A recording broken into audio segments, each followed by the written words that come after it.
السلام علیکم ورحمۃ اللہ وبرکاتہ۔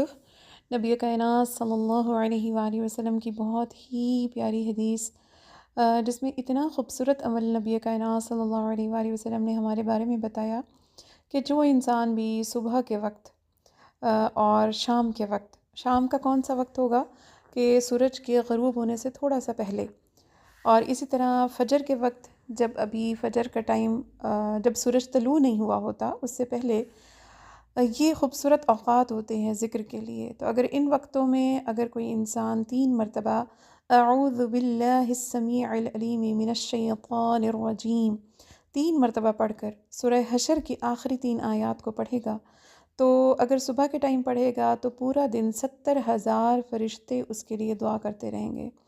اسی طرح اگر شام کے وقت میں پڑھے گا تو پوری رات 70,000 فرشتے اس کے لیے دعا کرتے رہیں گے۔ تو اس عمل کو آئی تھنک یہ بہت چھوٹا سا عمل ہے، اور اس میں 1 منٹ بھی نہیں لگتا ہے صرف 3 آیات کو پڑھنے میں۔ اگر اس کو ہم روزانہ کریں انشاءاللہ تو کتنے زیادہ فرشتے ہمارے لیے دعا کریں گے۔ اللہ رب العزت ہم سب کو پڑھنا نصیب فرمائے، آمین یا رب العالمین۔